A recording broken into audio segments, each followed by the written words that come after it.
ఎక్కడ చూసినా water problem. మనం ఇప్పుడు వివేకానందపురం కాలనీలో ఉన్నాం. ఇక్కడ ప్రముఖ రెసిడెంట్స్ని అంటే కాలనీలో ప్రముఖుల్ని మనం అడిగి వాళ్ళ నీటి సమస్యలను తెలుసుకున్నాం. ఇప్పుడు మనతో కార్పొరేటర్ కృష్ణారెడ్డి గారు ఉన్నారు. ఆయన దగ్గరికి వెళ్ళి ఏమంటారో చూద్దాం. హలో కృష్ణారెడ్డి గారు. నమస్కారం అండి. కాలనీ అంతా నీటి సమస్యతో కటకటలాడుతుంది. దీనికి ఏమిటి మనం కేసీఆర్ గారు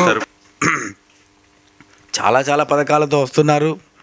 అందులో ఈ చెరువుల పూడికలు దించడం అనేది చాలా పెద్ద ప్రణాళిక అండి. ఇది భారతదేశంలో మొదటిసారిగా ఇంత పెద్ద ఎత్తున ఒక కేసీఆర్ గారే చేయగలిగారండి. బంగారు తెలంగాణలో పార్ట్గా మొదలవుతుందండి. ఒక్కసారి అది అయ్యాక మీ వివేకానందపురం ఏందండి, ఆల్ ఇండియాలో కూడా వాటర్ ప్రాబ్లం ఉండదని నేను మనవి చేసుకుంటానండి. కాలనీకి ఎప్పుడు నీళ్ళు వస్తాయి? కేసీఆర్ గారు చెరువుల పునరుద్ధరణ పథకంలో భాగంగా మన వివేకానందపురం కానీ మన అల్వాల్ కానీ ఇదంతటా హైదరాబాదు సికింద్రాబాద్ అంతటా కూడా మొత్తం తవ్వుకలు పొడికలు చేస్తున్నారు.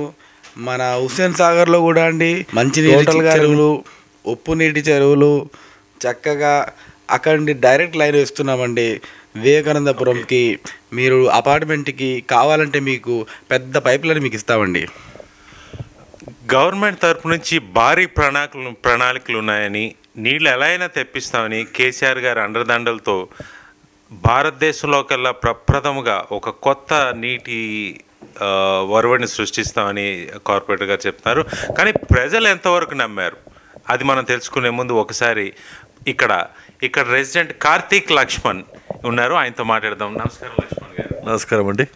ఇప్పుడు వాటర్ సమస్యని కార్పొరేటర్ గారు చెప్పింది మీరు విన్నారు కదా, మీరేమనుకుంటున్నారు? నీళ్ళు వస్తాయనుకుంటున్నారా? అసలు గవర్నమెంట్ ఏం చేయాలని మీ ప్రణాళిక? పైప్ లైన్ ఇస్తారని అంటున్నారు. అది 5 సంవత్సరం నుంచి వింటున్నామండి, ఏం రాలేదు ఇంకా వరకు.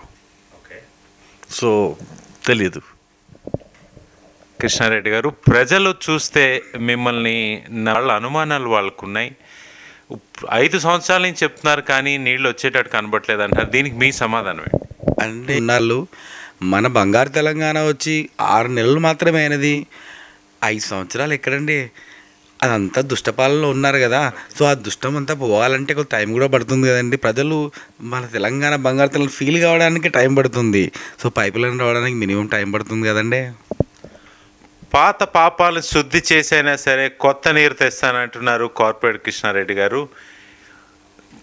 సరికొత్త టీవీలతో న్యూస్లతో మీ ముందుకు వస్తుంటారు. This Paul